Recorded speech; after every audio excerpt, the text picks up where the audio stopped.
नमस्कार, मैं सुषमा। आप देख रहे हैं क्राइम टुडे न्यूज सामना प्रास से। सहारनपुर में विवाहिक कार्यक्रम में पहुंचे समाजवादी पार्टी के राष्ट्रीय अध्यक्ष और पूर्व मुख्यमंत्री अखिलेश यादव।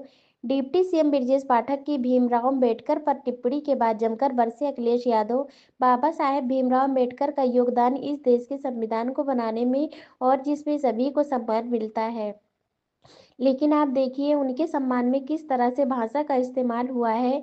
या वही लोग हैं जो संविधान को भी बदलना चाहते थे।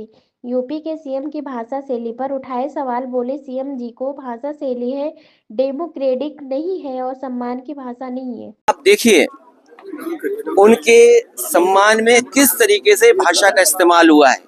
ये वही लोग हैं जो संविधान कभी बदलना चाहते थे और लोकतंत्र पे हमला करने के लिए कि हमारा लोकतंत्र कमजोर हो जाए। लोकतंत्र वो है जिसमें हम लोगों की बातों को सुनते हैं, हर इंसान को जोड़ करके लोकतंत्र है। लेकिन ये लोग मन विधान से चलने वाले लोग एक तंत्र पसंद करना चाहते हैं। ये तो हालत दिल्ली की है और यूपी की हालत जो है, हमारे जो मुख्यमंत्री जी, उनकी भाषा तो ऐसी है कि अगर आप सुने तो आपको भी गुस्सा आ जाएगा। उनकी जो भाषा सदन में है वो शायद डेमोक्रेटिक नहीं है, एक सम्मान की भाषा नहीं लगती है। अगर राइट टू स्पीच है तो कहीं ना कहीं हमें राइट फॉर सम्मान की भी बात करनी पड़ेगी। हमारा सम्मान तो कोई भाषा ऐसी इस्तेमाल करे जिससे सम्मान हो, और वही स्थिति आज बनी है कि सरकार के मंत्री, डिप्टी सीएम की जो भाषा थी वो ठीक नहीं थी। आप किसी को उपनाम से कैसे बुला सकते हैं? एक कॉन्स्टिट्यूशनल पोस्ट है, कॉन्स्टिट्यूशनल पोस्ट में बैठे हुए किसी भी व्यक्ति को सम्मान से ही बुलाया जा सकता है। लेकिन जानबूझ करके सरकार, क्योंकि बुनियादी सवालों का जवाब उनके पास नहीं है। आप किसी अस्पताल में चले जाएं, किसी भी सीएससी पीएससी में चले जाएं, किसी गरीब को इलाज नहीं मिल पा रहा है। ये वही सरकार है जो अस्पताल के साथ साथ प्राइमरी स्कूल बंद करने जा रही है। मैं आपसे कहना चाहता हूं कि इतनी लूट किसी सरकार में नहीं हुई होगी जिसकी लूट हर स्तर पर आपको देखने को मिल जाएगी। तहसील स्तर, थाना स्तर या किसी भी कामकाज के लिए इतनी लूट उत्तर प्रदेश में नहीं हुई जितना भारतीय जनता पार्टी की सरकार में हो रही है। इन सभी चीजों को छिपाने के लिए भारतीय जनता पार्टी फेस नहीं कर सकती है। तो क्या कहेंगे संबल पर जो हिंसा हुई है, क्या कहेंगे? देखिए, जाने से रोका गया है सबको। जहां तक मिलने मिलाने की बात है, मैं आपसे बड़े सम्मान के साथ कहना चाहता हूं कि हम लोग खोदने वालों में से लोग नहीं हैं। देश और समाज को तरक्की खुशहाली पे रास्ते पे ले आने के लिए नए रास्ते खोजते हैं, खोदने वाले नहीं हम लोग नए रास्ते खोजने वाले हैं और ऐसे रास्ते खोजना चाहते हैं जिससे हमारा देश मजबूत हो। जहां तक संबल की घटना है, जब कभी भी जांच होगी सरकार कटघरे में होगी और अधिकारियों के खिलाफ कार्रवाई भी होनी चाहिए और दोषी भी वही पाए जाएंगे। संबल हिंसा पर आप लोगों ने विरोध किया है, बसपा जबकि समर्थन कर। मुझे दूसरे दल का नहीं पता कि दूसरा दल किसके साथ खड़ा है। One nation one election, one nation one ration, one nation और एक ही इलाज है इनका, वोट। वन नेशन को बचाने का जो रास्ता है, जो इनका तरीका है लोकतंत्र को कमजोर करने का।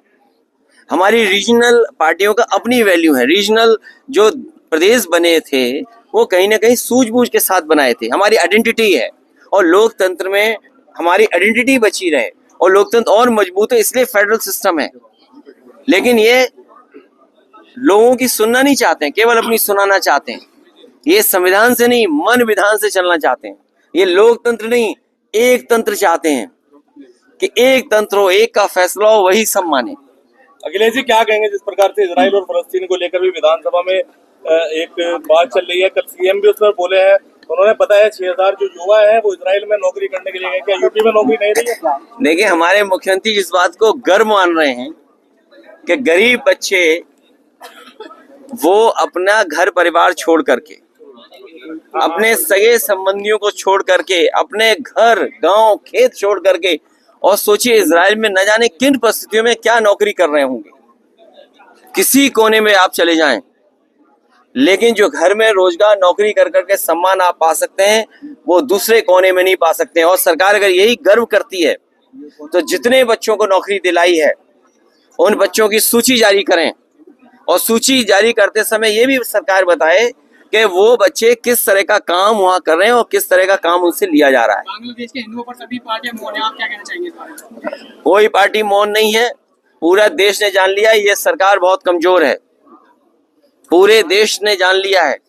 और सच्चाई तो ये है कि हम अपने प्रदेश में, देश में जिस तरीके से अल्पसंख्यक समाज को सम्मान के साथ और रखें, उनका विश्वास और जीतें, उसी तरह का व्यवहार और देशों में होना चाहिए अल्पसंख्यकों को लेकर। सर, समाजवादी पार्टी दिल्ली में नजदीकियां बढ़ा रही है अरविंद केजरीवाल के साथ, क्या कहें? क्या हमारी उन सबसे नजदीकियां बढ़ेंगी जो बीजेपी को हराने में आगे आएंगे। सीएम योगी, ये इंडिया गठबंधन की मैं आपको बधाई देता हूं, सहारनपुर के लोगों को जिन्होंने इंडिया गठबंधन को जिताने का काम किया था। सीएम योगी जो है संसद से बयान दे हाँ जी, किस पे? मैंने आपसे कहा कि खोदने से भाईचारा नहीं अच्छा होता है, खोदने से हम स्वार्थ खो देंगे, खोदने से हम भाईचारा खत्म कर रहे हैं।